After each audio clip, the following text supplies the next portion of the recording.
Bismillahirrahmanirrahim. Assalamualaikum warahmatullahi wabarakatuh. Selamat pagi anak-anak. Jumpa lagi dengan Ustazah Febri pada pembelajaran online Pendidikan Agama Islam untuk pertemuan yang ke-17. Hari ini Ustazah akan kembali menjelaskan materi mengenai tentang beriman kepada hari akhir. Tetapi sebelum Ustazah menjelaskan, ada baiknya kalian yang belum like video Ustazah, yang belum subscribe, kemudian yang belum nyalakan lonceng ya, silakan agar channel YouTube Ustazah terus berkembang dan bisa lebih baik lagi ya. Terima kasih bagi anak-anak yang sudah like dan subscribe ya. Oke, kita lanjut materi hari ini tentang beriman kepada hari akhir ya. Nah, pas hari Jumat kemarin Ustazah sudah menjelaskan pengertian tentang hari kiamat, kemudian macam-macam hari kiamat dan lain sebagainya. Nah, hari ini tentang beriman kepada hari kiamat itu Ustazah akan membahas nama-nama dari hari kiamat itu sendiri ya. Jadi sebenarnya hari kiamat itu kalau di dalam Al-Qur'an itu ada 32 kali ya disebutkan nama-namanya ya. Di sini kita akan mempelajari 5 diantaranya. Nama-nama hari akhir yang pertama itu bisa juga disebut dengan Yaumul Zalzalah. Artinya hari dimana ketika terjadinya guncangan yang hebat ya, sehingga manusia itu mati bergelimpangan gitu ya. Kemudian yang kedua bisa juga disebut dengan Yaumul Ba'ats ya. Artinya hari dibangkitkannya manusia ketika sudah mati ya. Jadi ketika semuanya sudah mati, maka di Yaumul Ba'ats ini setiap manusia itu dibangkitkan kembali. Kemudian yang ketiga adalah Yaumul Masyar, adalah hari dikumpulkannya manusia di padang mahsyar ya. Semua manusia itu setelah dibangkitkan kemudian dikumpulkan di padang mahsyar. Kemudian yang keempat adalah Yaumul Fasl, di mana Yaumul Fasl ini adalah hari pemisah, di mana di Yaumul Fasl ini Allah bertindak dengan sangat adil. Barang siapa yang memang dia mengerjakan kebaikan selama di dunia, maka tempatnya adalah di surga, dan barang siapa yang selalu berbuat keburukan ketika di dunia, maka tempatnya adalah di neraka ya, dan Allah Maha Adil. Nah, kemudian yang kelima bisa juga disebut dengan Yaumul Wa'id ya. Jadi di sini adalah hari di mana Allah melakukan sesuai dengan apa yang dilakukan manusia selama di dunia. Jadi ancaman Allah itu jelas ya, bagi siapa yang tidak taat perintahnya, maka di Yaumul Wa'id inilah Allah meletakkan manusia, memasukkan manusia yang tidak beriman itu ke dalam neraka dan siap untuk disiksa ya. Oke, kemudian lanjut, materi selanjutnya adalah tentang tanda-tanda hari akhir ya. Kalau kita berbicara tentang hari akhir, maka Rasulullah pun tidak tahu kapan hari akhir itu akan terjadi ya.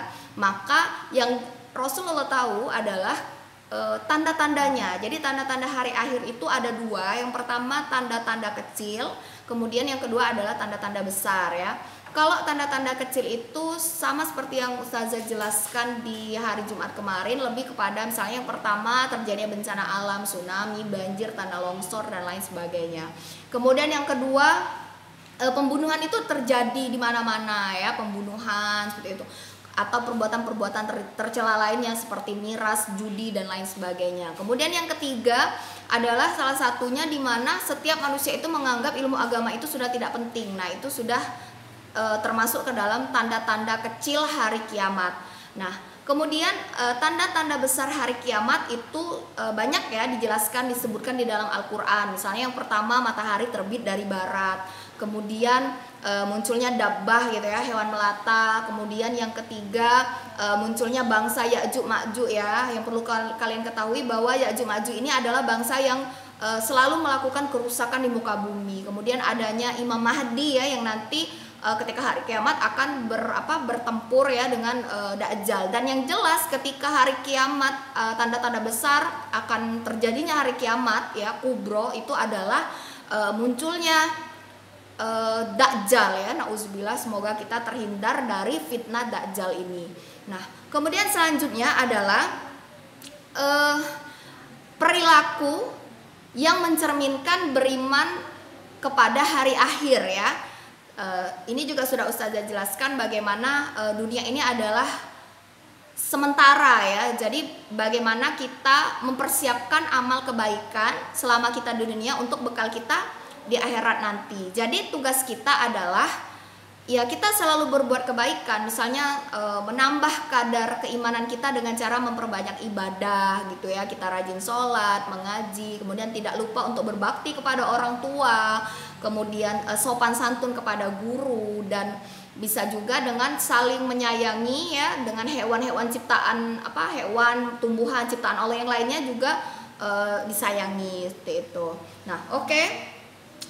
Tugas materi kalian cukup sampai di sini. Tugas kalian seperti biasa ada 2 ya anak-anak. Jadi yang pertama, tugas kalian adalah mencatat materi yang Ustazah jelaskan.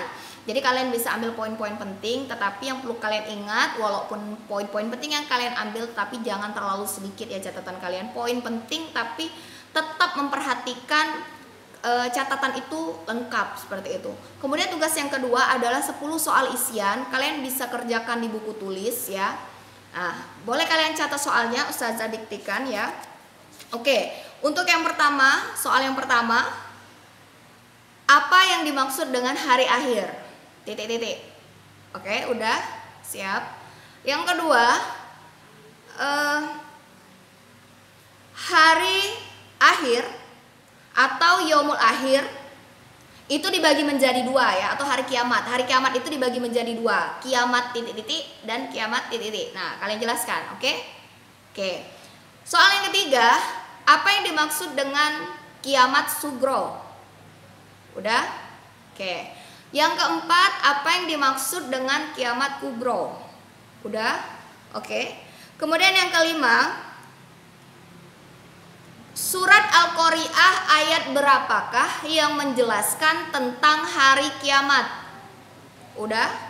Oke. Kemudian yang keenam, sebutkan 5 nama hari akhir. Udah ya? Oke.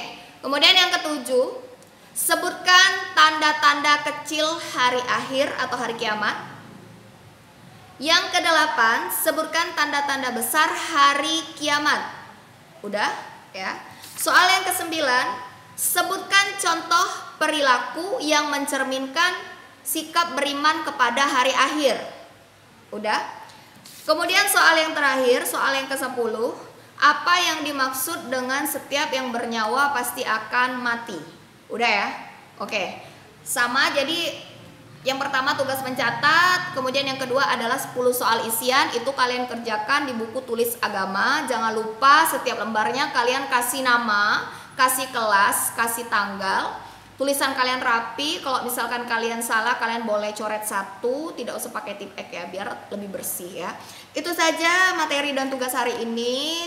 Semoga kalian tetap sehat selalu dan semoga kita doakan agar corona segera pergi ya, sehingga kita bisa berkumpul bersama dan belajar seperti biasa. Ustazah akhiri dengan Assalamualaikum warahmatullahi wabarakatuh.